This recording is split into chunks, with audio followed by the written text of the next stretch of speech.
Tampang pelaku yang tikam pria hingga tewas di Bangka, nangis ngaku menyesal.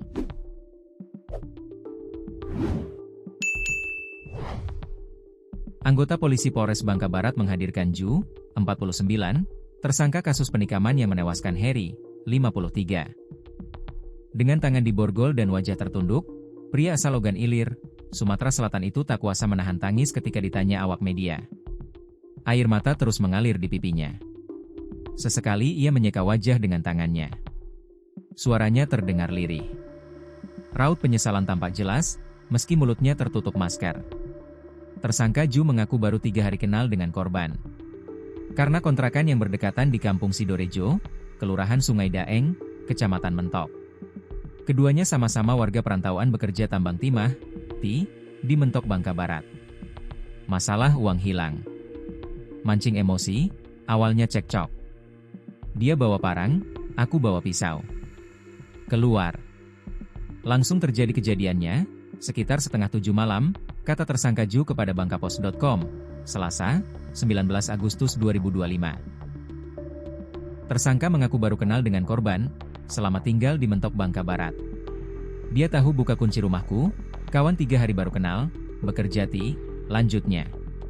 Pertikaian sempat terjadi di depan kontrakan, tersangka Ju menikam korban dari belakang, sehingga bagian punggung korban mengalami luka berat. Kemudian korban, dengan kondisi luka parah berlari minta tolong ke warga. Atas kejadian itu, tersangka mengaku menyesalinya. Terutama ketika tahu korban yang ia tikam meninggal dunia. Menyesal, kata Ju sembari menangis. Kapolres Bangka Barat, AKBP Pradana Aditya Nugraha menyebut dari hasil pemeriksaan, motif penikaman yang mengakibatkan Heri meninggal dunia dipicu persoalan uang. Singkatnya, 4 hari sebelum kejadian itu ada miskomunikasi, karena yang bersangkutan itu pelaku ada kehilangan uang. Kebetulan selama 1 minggu sebelumnya mereka sudah saling kenal. Korban, yang sering masuk kamar daripada pelaku. Entah pinjam korek dan seterusnya, katanya. Dari kenal tadi, pernah suatu ketik yang bersangkutan ini, pelaku, meninggalkan kontrakannya. Lupa pintu ditutup, ada uang yang hilang dan beberapa barang tidak terletak pada tempatnya lagi, katanya. Kemudian, pelaku menuduh korban dan korban mengelak atau membantah, lalu puncaknya terjadi pada Sabtu malam. Jadi sama-sama sudah saling ribut di rumah kontrakan, yang satu naik ke kontrakan atas, ambil parang, yang satu ke kamar ambil pisau.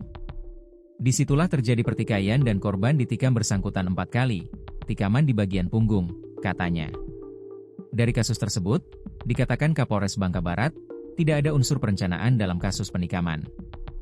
Hanya persoalan ribut atas tuduhan mencuri uang. Tidak mengarah ke situ. Karena dua-duanya awalnya ribut tadi di depan kontrakan, spontan saja dengan sajamnya masing-masing. Ribut. Sampai terjadi. Korban tidak terima, tidak mengakui tuduhan itu. Akhirnya terjadi perkelahian, katanya. Setelah ditikam, korban berteriak minta tolong di lingkungan kontrakan, kemudian dibawa warga sekitar ke RSUD Sejiran Setaso.